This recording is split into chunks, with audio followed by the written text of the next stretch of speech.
Bueno, continuamos en Pensamiento Crítico. Ya teníamos la presencia, como lo había anunciado, del ministro Javier Córdoba, ministro de Minas, con quien vamos a conversar cómo va evolucionando este sector y qué tan importante va a ser para el desarrollo del Ecuador. Y por cierto, para este día miércoles va a haber una conformación de la Red de Investigación Geológico-Minera, Javier Córdoba. Buenos días, Carlos. Gracias por tu invitación.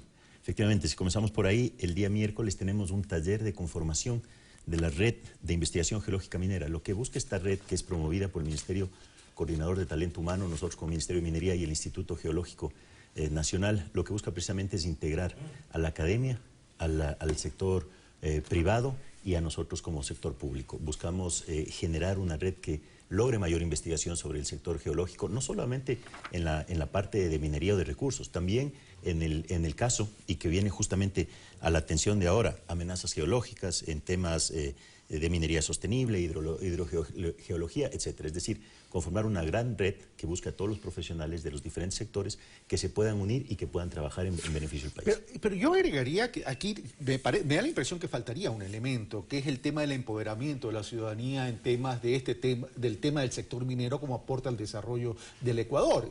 Y no solamente hablo del país en su totalidad, sino también hablo de las zonas de influencia. ¿No faltaría eso ahí? No, porque ya lo tenemos. Esta es una red especializada en investigación geológica. A lo que me refiero que ya lo tenemos son los consejos sectoriales, y esos consejos ya los conformamos a finales de año pasado para minería. Esto lo manda la Constitución, es decir, teníamos que hacerlo. Conformamos estos consejos ciudadanos sectoriales que lo que buscan precisamente es lo que tú acabas de decir, es empoderar, que los ciudadanos sean los primeros integrados, que hagan el seguimiento del desarrollo de los proyectos mineros. ¿Se convierten en observadores? Exactamente.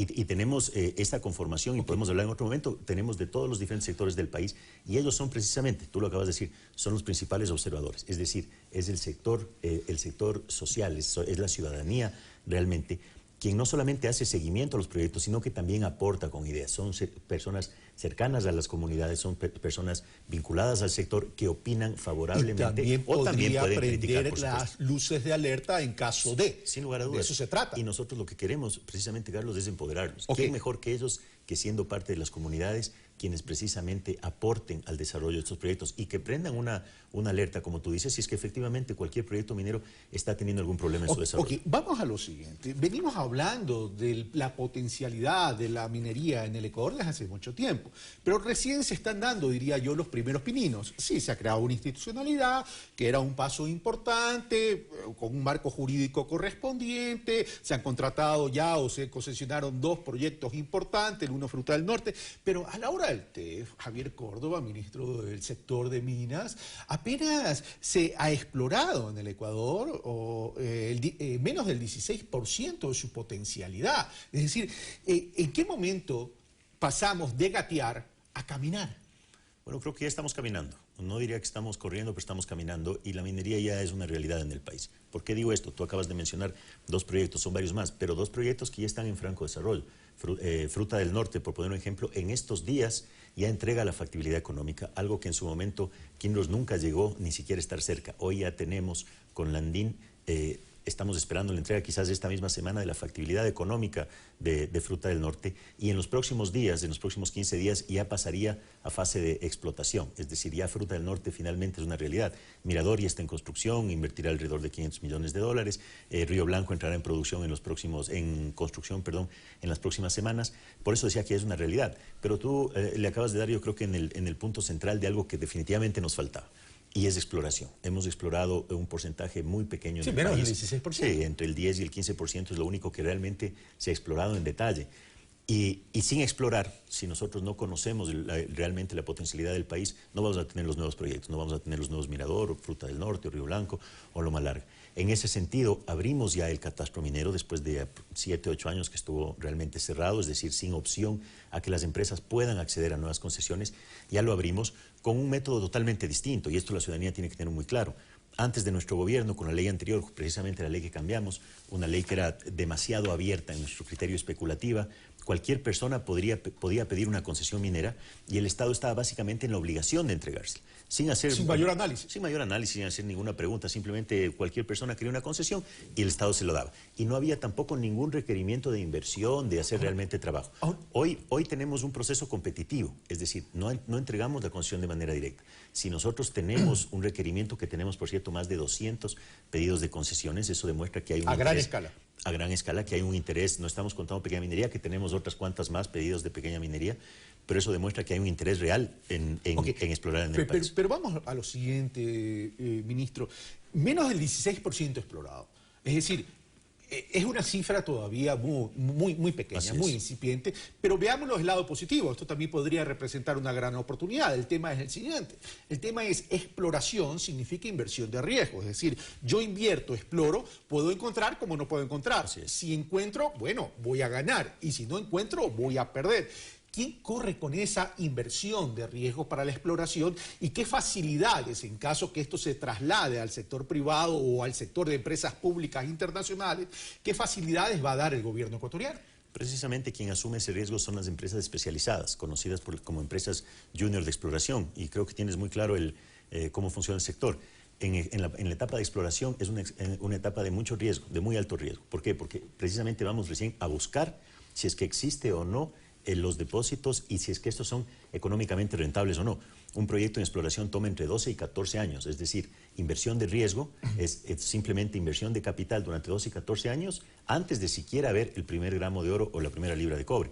Esto asumen las empresas junior de exploración que se financian en bolsas especializadas que asumen ese riesgo, como por ejemplo la Bolsa de Valores de Toronto. No es la única, pero es la más importante. Financia más del 70% de los proyectos en exploración en el mundo. Nosotros lo que tenemos que hacer es, precisamente en esta etapa, que es la etapa donde las empresas asumen un riesgo, donde exploran, primero quedarnos con la información, eso no pasaba antes. Es decir, si es que una empresa genera este trabajo de exploración, no encuentra o decide no seguir, el Estado se queda con esa información. Nosotros ya ganamos información, por ese lado ya hemos ganado. Ganamos también, por supuesto, porque estas empresas, si bien obviamente no invierten los 1.500 millones de dólares que hablamos de Mirador, las inversiones son mucho más bajos, 5, 6 millones de dólares en los proyectos, pero son varios proyectos, generan dinamismo económico, generan empleo, tienen que contratar geólogos, tienen que contratar personal, tienen que contratar alimentación, y adicionalmente el Estado lo que tiene que hacer es darles las mayores facilidades en este caso, porque ellos, como tú mencionabas, ellos asumen un riesgo importante y no producen absolutamente nada. El Estado se beneficia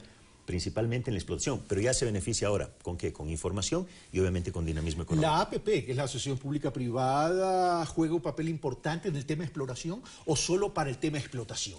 No, también en exploración, por ejemplo, nuestra empresa nacional minero, la ENAMI, ha firmado ya, hace algunos meses, firmó ya una carta de intención que ya está cerrándosela en estos días, ya fue aprobada incluso por el directorio, un acuerdo de cooperación precisamente con una junior canadiense, con Cornerstone, que lo que busca es que nuestra empresa nacional minera busca las áreas, tiene las áreas, pero Cornerstone hace la inversión de riesgo, hace la exploración, obviamente en esta etapa. Dos preguntas para terminar. La una tiene que ver con la hoja de ruta. Si hemos explorado menos del 16% y evidentemente dentro de una coyuntura y horizonte de tiempo tenemos que explorar mucho más para saber cuál es el potencial minero en el Ecuador y cómo eso puede aportar al desarrollo ecuatoriano.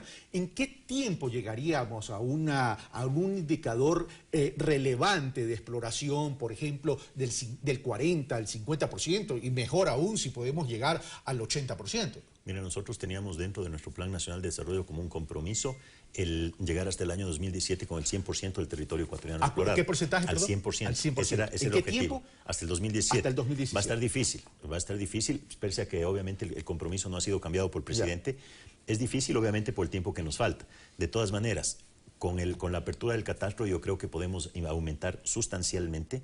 Yo creo que podríamos sobrepasar el 50% del territorio ecuatoriano explorado y aparte trabajar en algunos otros proyectos que podríamos asumir nosotros también como Estado, que nos ayude a la generación precisamente de esa información geológica del país. Y ya para terminar, el tema que genera polémica, que es el tema del agua. ¿Cómo se va a proteger? O ¿cómo se debería ya estar protegiendo este tema de las fuentes de recursos hídricos que genera ciertas líneas sensibles en determinados sectores? Mira, con responsabilidad y sin politiquería. ¿Qué quiero decir con esto?